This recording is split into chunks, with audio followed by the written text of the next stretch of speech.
പെരുന്നാളിൻ്റെ അന്നേ ഭക്ഷണം കഴിക്കാണ്ട് വിളിച്ചാനിട്ടതേ ഈ ചങ്ക് അവിനാശ് എന്നാണ് ആളുടെ പേര്.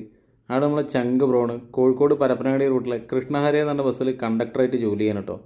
ആളും പിന്നെ ആളുടെ കൂടെ മുകേഷ് ഉള്ളത്, പിന്നെ പ്രശാന്ത് ഉണ്ടായിരുന്നു. പ്രശാന്തിനെ കാണിച്ചപ്പോൾ തന്നെ പ്രശാന്ത് മുഖം മറിച്ചാൻ കേട്ടോ. നമ്മളെ ചങ്കാണ് പ്രശാന്ത്. ആൾ കാണിച്ചപ്പോൾ തന്നെ മുഖം മറിച്ച് എന്നെ കാണിക്കണ്ടെന്ന് പറഞ്ഞു. അങ്ങനെ അതാ നമ്മളെ നാട്ടിൽ കൂടെ തന്നെയാണ് പോകുന്നത് കേട്ടോ. അങ്ങനെ ഈ വണ്ടി റൂട്ട് സർവീസ് നടത്തുകയെന്ന് വെച്ചാൽ കോഴിക്കോട് നിന്ന് പരപ്പനങ്ങാടിക്കാണ്. പരപ്പനങ്ങാടിക്ക് പോകുന്ന റൂട്ടെന്ന് പറഞ്ഞു കഴിഞ്ഞാൽ ഫറോക്ക് കോട്ടക്കട് വഴി വള്ളിക്കുന്ന് വഴി പരപ്പനങ്ങാടിയാണ് കേട്ടോ. അങ്ങനെ അതാ പോണ വഴി നമ്മളെ നാട്ടിലത്തെ ഒരു പള്ളിയാണ് കേട്ടത്. അപ്പോൾ പള്ളീൻ്റെ അതിൽ പോകുമ്പോൾ ഒരു വീഡിയോ എടുത്താണ്. അങ്ങനെ അതാ മുകേഷാണ് കേട്ടോ ഓടിക്കണത്. കാരണം മുന്നിൽ ആൾക്കാരും കാര്യങ്ങളും കൊണ്ട് മുകേഷിൻ്റെ അടുത്തേക്ക് വന്ന് വീഡിയോ എടുത്തിരുന്നില്ല. എല്ലാവരും ഇറങ്ങിയപ്പോൾ ഇവിടെ സീറ്റ് കാലിയപ്പോൾ ഇവിടെ വന്നിരുന്ന് വീഡിയോ എടുത്താണ് കേട്ടോ. കാരണം ഞങ്ങൾക്ക് ഒരു ബിരിയാണി ഉണ്ട് അവിടെ, അതിനുള്ള പോക്കിലാണ്. കാരണം എല്ലാ വർഷവും അധികം ഇവരെ കൂടെ തന്നെയാണ് പെരുന്നാൾ ആഘോഷം കേട്ടോ. കഴിഞ്ഞ വർഷം ഇവരെ കൂടെ തന്നെയായിരുന്നു ഉച്ചയ്ക്ക്. കാരണം ഇവരെ കൂടെ കയറി പോയപ്പോൾ എൻ്റെ അടുത്ത് പറഞ്ഞ് വാ നമുക്ക് ഭക്ഷണം കഴിക്കാമെന്ന് പറഞ്ഞിട്ട് അങ്ങനെ കഴിഞ്ഞ വർഷം കൊണ്ടുപോയി. അങ്ങനെ ഈ വർഷം എന്നെ കാണാഞ്ഞപ്പോൾ അവർ വിളിച്ച് വരുത്തിയത് കേട്ടോ. അങ്ങനെ അവരോട് വന്നാണ്. ഇപ്പോൾ ഈ ഇറക്കിറങ്ങി നേരെ പോകുന്നത് കോട്ടക്കടവ് ജംഗ്ഷനിലോട്ടാണ് കേട്ടോ. കോട്ടക്കടവ് ജംഗ്ഷനിൽ ഞങ്ങൾ ലെഫ്റ്റ് അങ്ങ് പോവുക.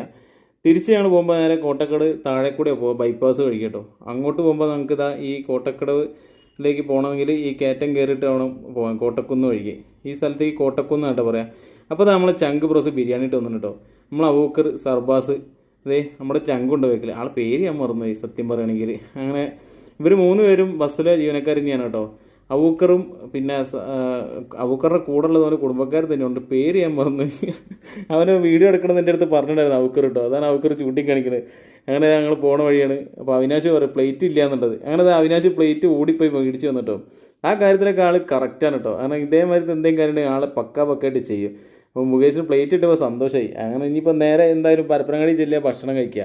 അങ്ങനെ വള്ളിക്കുന്നാണ് ഇവർ ഭക്ഷണം തന്നത്. ഇനി ഞങ്ങൾ നേരെ പോകുന്നത് പരപ്പനങ്ങാടിക്കാണ് കേട്ടോ. അങ്ങനെ ഞങ്ങൾ ചെട്ടിപ്പടി എത്തി കേട്ടോ.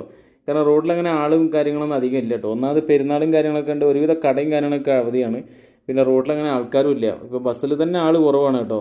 എന്നാലും സർവീസ് നടത്തുകയാണ്. കാരണം ആർക്കും ഒരു ബുദ്ധിമുട്ടുണ്ടായിരുന്നല്ലോ. ഏറെക്കുറെ ബസ്സുകളൊന്നും സർവീസ് നടത്തുന്നില്ല, എന്നാലും കുറേ ബസ്സുകൾ സർവീസ് നടത്തുന്നുണ്ട് താനും. കാരണം പരപ്പനങ്ങാടി റൂട്ടിലൊക്കെ ഒരുവിധ ബസ്സും സർവീസ് നടത്തുന്നുണ്ട്. ഞാനിപ്പോൾ ഇങ്ങനെ ബസ്സിൽ പോയ സമയത്ത് തന്നെ ഒരുവിധ ബസ്സുകളും കാണുന്നുണ്ടായിരുന്നു. അതേ പോകുന്നുണ്ടല്ലോ CRT, അത് തിരൂരിൽ നിന്ന് കോഴിക്കോടേക്ക് വന്ന ബസ്സാണ്. അങ്ങനെ ഞങ്ങൾ ചെട്ടിപ്പടി പാസ്സായി ഞങ്ങളിനി പോയി. ഇനി അടുത്ത ഞങ്ങൾക്ക് പരപ്പനങ്ങാടിയാണ് കേട്ടോ.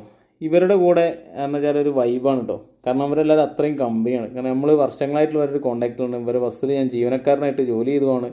അതുകൊണ്ട് തന്നെ നമ്മളൊക്കെ ആയിട്ട് അത്രയും കമ്പനിയുണ്ട്. ഇതിൻ്റെ ഓണർമാരെല്ലാവരും നല്ല കമ്പനിയാണ്. അങ്ങനെ ഞങ്ങളിത് പരപ്പനങ്ങാടിക്ക് എത്തിയിട്ടോ.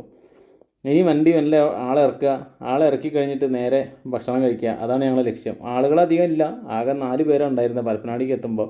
കാരണം ഒരുവിധ ആളുകളും വഴിയിൽ ഇറങ്ങി